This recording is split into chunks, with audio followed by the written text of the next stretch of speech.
So section 2, a ratio is a comparison between two numbers. This is written in many ways. Take the numbers 3 and 2, for example. So this ratio could be written 3 to 2, 3 per 2, 3 to 2. We have this colon here. 3 divided by 2, this is a fraction here. Okay, 3 halves, or 1.5. These are all the same. These are all the same thing. These are the same. Just different ways of writing it, but they're all the same. Okay. So that can be confusing, but that can also be helpful. Okay. These are all the same thing. They're all the same ratio. Right. We're going to play with 12 to 15. All right. So the first thing I want to do is I want to reduce this fraction if possible. And it is possible. Okay. So 12 has 3's in it. 15 has 3's in it. So I can reduce this. I think I can reduce this to 4 to 5. Okay. What did I do? 12 divided by 3 is 4. 15 divided by 3 is 5. So this is the same ratio. It's the same ratio, but I'm just reducing it. Okay. And that's good practice, is to always reduce when possible. Okay. So if I rewrite like 3 per 2, I have 4 to 5. So this would be 4 per 5, same thing. Or I can 4 colon 5, or 4 divided by 5. And then what's 4 divided by 5? Okay, well, we already know what that is, but I want to share my screen a different way, because I also kind of want to talk about calculators. And hopefully my calculator is behaving this morning. So I'm going to do 4 divided by 5. I'm going to see what my calculator does. Okay, so it's giving me the fraction. And is there a way to force it to give me the decimal?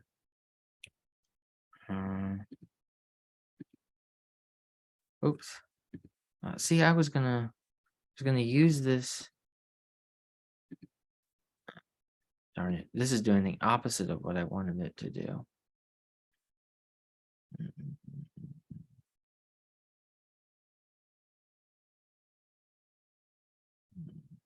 Sorry, folks. Okay. See, I was gonna do this to help you, and now it's not doing it.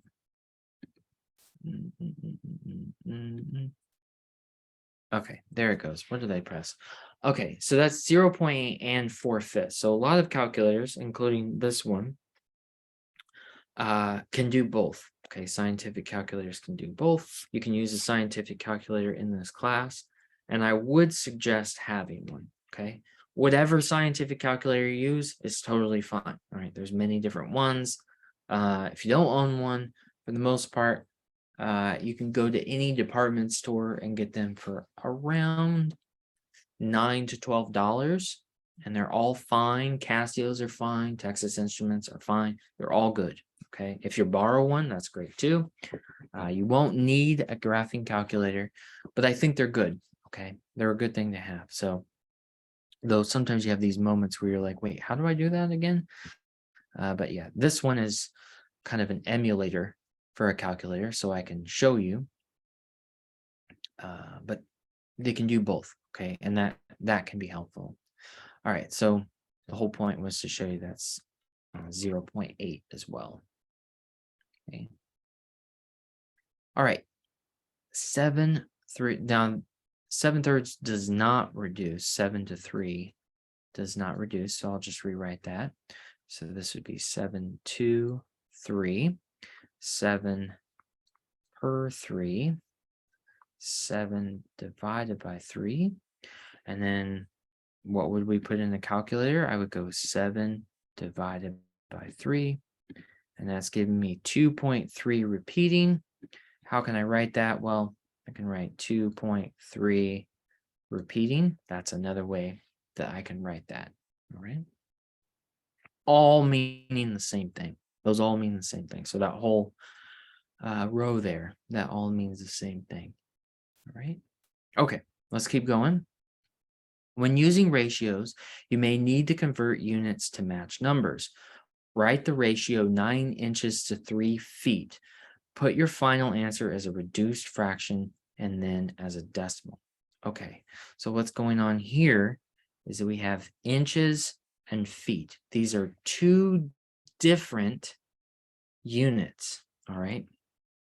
So that can be frustrating, all right? So we need to be in the same unit, all right? We need to be in the same unit.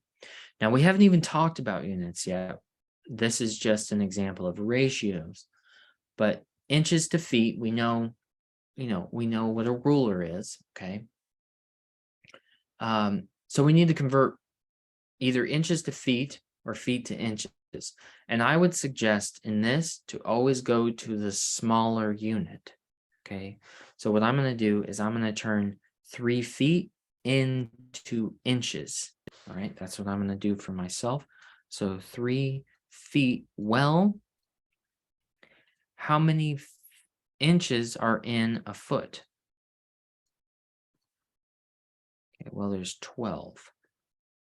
Okay, there's 12 inches in 1 foot. So that means I need to go 3 times 12. All right, let me switch colors. So the feet will cancel. And it'd be 3 times 12. And I think that's 36 inches. Okay, great. So I converted 3 feet into inches. That's 36 inches. Now I want to talk about this 9 to 3. Can I reduce that? Can I reduce that? Well, of course I can. So this is 9 to 36. Okay. So can that be reduced? Well, yes. I happen to know that if I multiplied 9 times 4, that would be 36. If I didn't know that, maybe I could use my calculator. Hopefully you can see my calculator now. 9 divided by 36 gives me 0.25. That's a quarter. And then I can also switch that. So different calculators can do that differently, or you could have divided 36 divided by 9 to see what would happen. It's 4. Okay, so I have confirmed my suspicions that yes, this is reducible. This is really 1 to 4. All right, and it wanted as a reduced fraction. So this would be 1/4. That's my reduced fraction. Okay, a lot of steps in that one. And I hope I explained it clearly enough. But let me pause for a moment. Are there any questions about number 2? Is there any questions of how I decided to do what I did? How did I know? I'm going to pause for a moment. Please ask if there's any questions. Please let me know.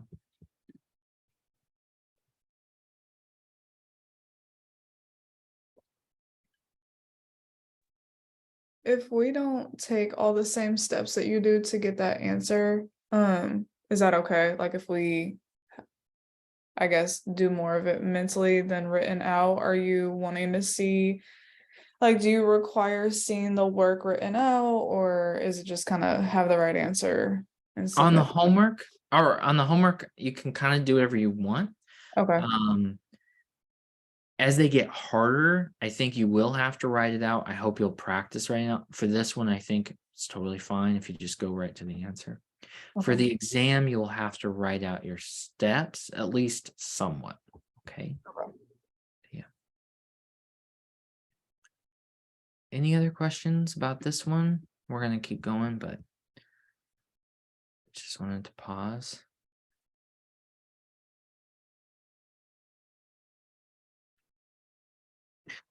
So there's there's a question about showing our work through on the computer. So for the homework, you won't really show your work. I would suggest having a notebook or a legal pad or just some paper to, when you're working on your homework, to write things down for yourself, scratch paper, that kind of thing. But you won't need to submit that for the homework. For the exam, you will. Okay.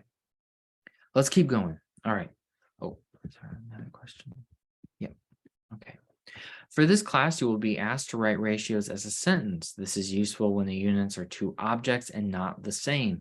The comparison between two quantities, example, a ratio of 12 apples to 8 oranges, can be written as 12 apples over 8 oranges, or 3 apples to 2 oranges.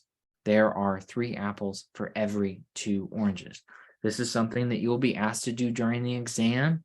You'll be asked to write out sentences. Okay, you'll be asked to write out sentences in comparison of values. In comparison to that, you'll be expected to interpret information through English. Okay, so that will be something we have to do on the exam. Write a sentence comparing 21 students to 3 teachers. Okay, 21 to 3, I'm going to convert that to 7 to 1, because 21 divided by 3 is 7. So I have 7 students for every 1 teacher. That's what I have.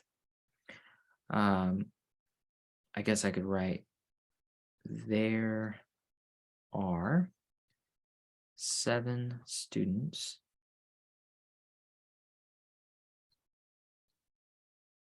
for every 1 teacher.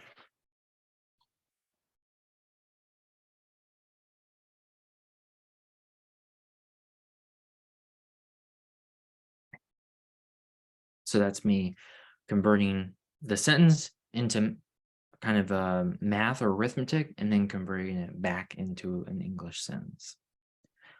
All right, a firehouse cooked 780 pieces of chicken for an estimated 240 people. Write a sentence to describe this ratio.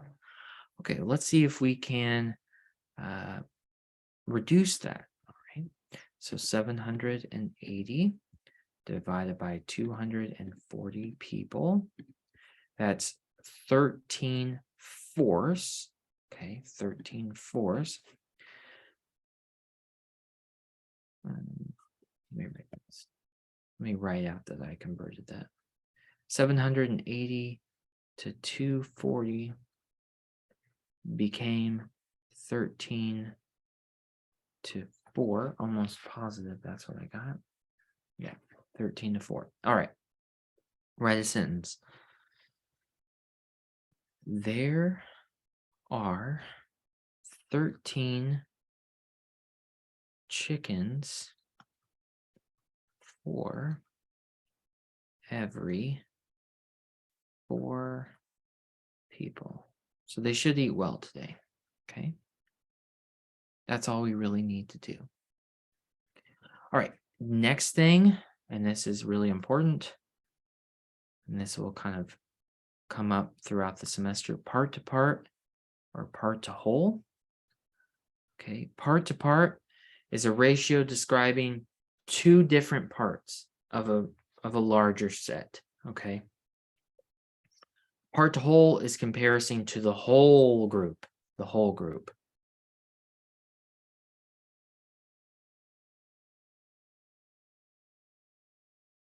Oh, yeah. Who said that? Joseph said there'd be pieces of chicken because there's 780 pieces of chicken. So this would have been pieces. Thank you.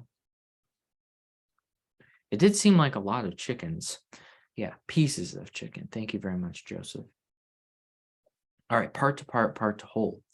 So part to part is a comparison of 2 parts. So what would we say? Well, the whole is like, for instance, would be our whole class. Okay. Part to part would be like students that couldn't make it to students that could make it. That would be part to part. But part to whole would be students that couldn't make it to everyone in the entire class. Okay, the whole thing. All right. It's pretty self-explanatory, but be sure that it makes sense to you. In a class of 20 students, 12 are women.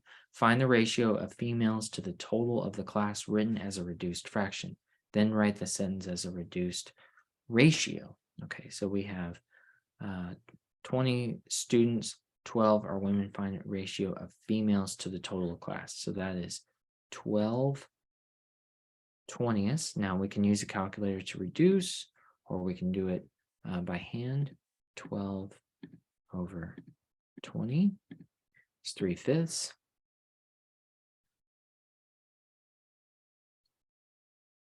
So that means that there are